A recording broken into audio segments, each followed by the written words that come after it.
Bapak Agus Salim. Saya ini banyak sebenarnya berangkat dari radio.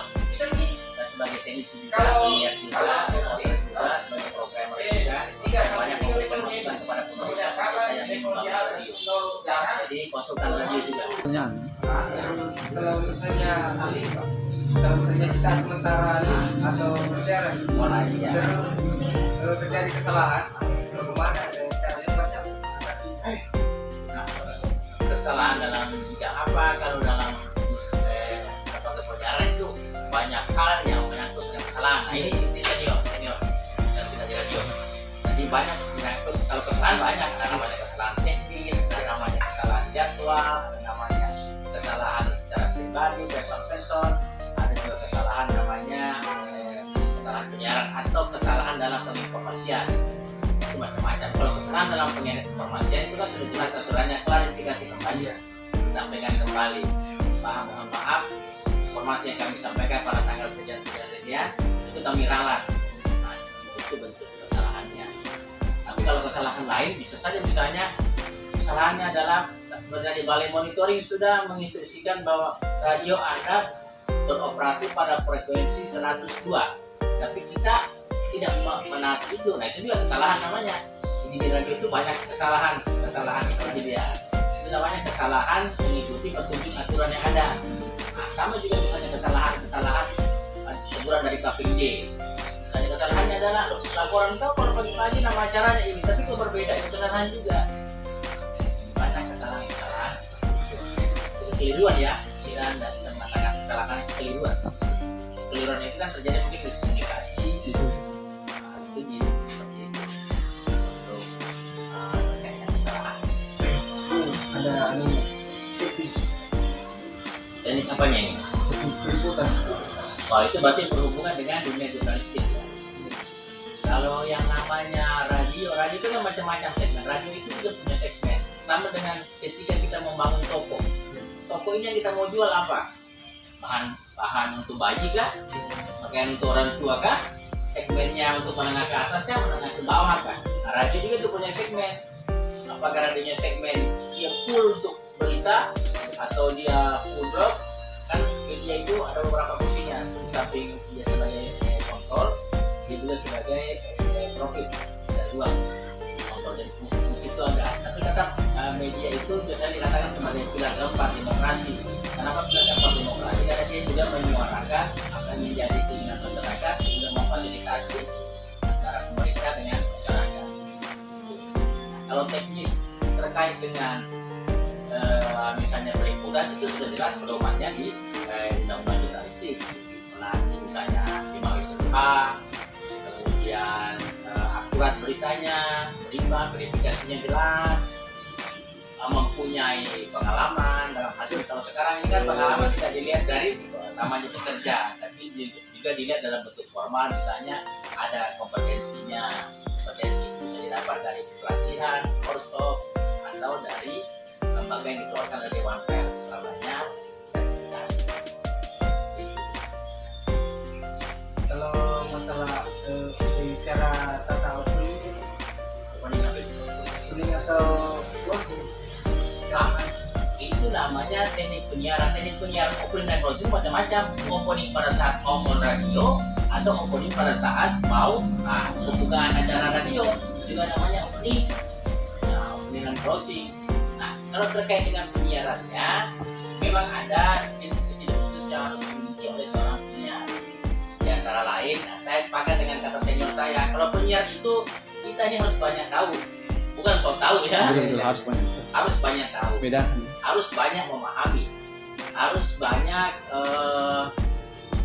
bersosial bermasyarakat. Seperti itu namanya penyiar. Penyiar itu kan ada dua kadang. Keberhasilan seorang penyiar, ada dengan dia otodidak karena bakat, dia matang karena waktu.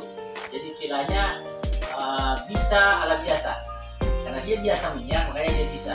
Ada juga memang yang keluar dari sekolah khusus. Nah sekarang hampir di semua sekolah maupun perguruan tinggi ada jurusan penyiarannya. Nah ada juga seperti itu, jadi ada dua jenis.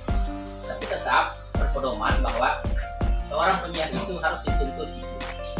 banyak tahu bukan sok tahu. Ini ajarkan saya, penyiar itu harus banyak tahu, tapi tidak sok tahu. Gitu. Walaupun ada sok tahu tapi dalam tanda kutip.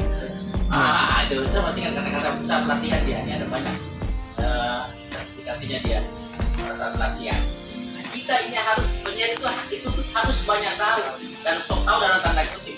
Maksudnya karena penyiar itu kadang sumber informasi, kadang yang namanya sumber informasi berarti banyak masyarakat bertanya, Pak Hendi, kenapa PNS seperti ini? Kenapa ekonomi kita begini? Kenapa politik kita seperti ini?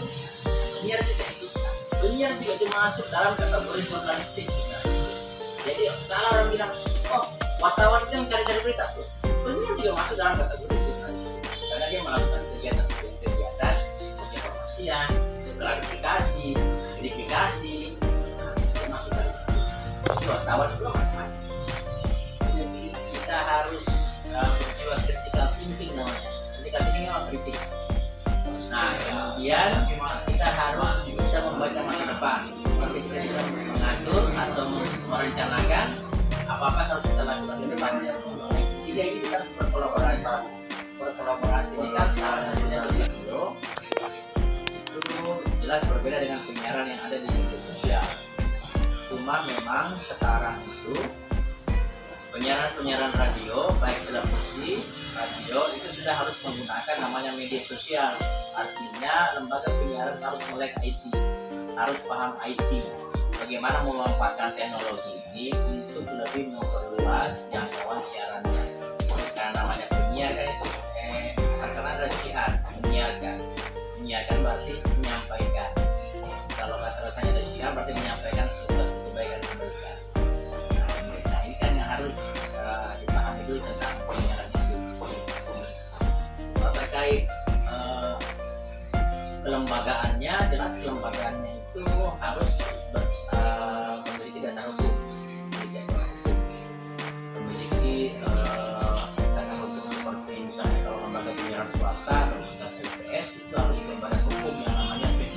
Tidak boleh kalau diambil. Bisa misalnya yayasan, ada yayasan boleh, PT boleh kalau membuat sebuah media. Nah, itu dasar hukumnya. Kalau dia lembaga penyiaran publik itu terutama yang publik lokal di daerah itu dasar hukumnya adalah peraturan daerah. Peraturan daerah itu kan berarti harus disahkan melalui DPRD masing-masing. Namanya. Jadi juga harus melihat apakah sejauh mana kebutuhan radio itu terhadap masyarakat. Lembaga penyiaran komunitas tujuannya untuk mengangkat persoalan-persoalan yang ada di komunitasnya untuk mendapatkan solusi. Tapi yang namanya media penyiaran itu adalah sebuah organisasi yang membutuhkan juga anggaran dan biaya yang tidak kecil ya, kemudian pemancar, operasional dan lain-lain. Makanya ada pembiayaan yang harus didapatkan atau dicari untuk melangsungkan atau menjalankan organisasi penyiaran ini. Kalau lembaga penyiaran swasta tadi kan sumber dananya jelas bahwa dia berasal dari iklan dari swasta. Kalau lembaga penyiaran publik itu biasanya anggaran awalnya berasal dari anggaran daerah, dibiayai oleh daerah dulu. Bisa saja dia menjadi perusahaan daerah yang nantinya akan menghasilkan PAD atau pendapatan asli daerah. Kalau lembaga penyiaran komunitas itu operasionalnya dibiayai oleh komunitasnya. Misalnya dia komunitas pedagang kaki lima. Di Makassar itu pernah ada namanya radio pedagang, mungkin masih eksis sampai sekarang. Komunitas pedagang kaki lima. Jadi pedagangnya itu pedagang, cuma dia diatur tentang radius. Dia zonasinya itu lebih kecil. Biasanya per kelurahan atau per kecamatan sesuai dengan komunitas.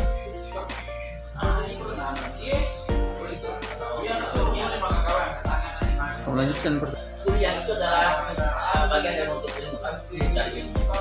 Jadi sekarang ini di samping kita mencari ilmu untuk ilmu, kita harus menegakkan dan kepedulian dengan terbangunlah jiwa kritisnya. Dengan adanya jiwa kritis kita bisa melihat situasi sekarang.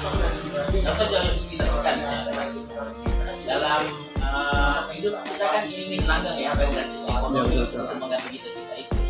Nah di zaman seperti ini, di era globalisasi seperti ini, kita harus memikirkan juga itu bahwa kita ini sebagai generasi penerus harus bisa memiliki skill yang baik agar bisa bertahan. Inilah untuk keluarga dan daerah, kalau bisa untuk negara lebih baik lagi. Nah Nah, jadi artinya jangan pernah berhenti belajar. Belajar itu bukan hanya di bangku kuliah atau di bangku sekolah, tapi belajar itu harus ada di luar. Prakteknya ada di luar.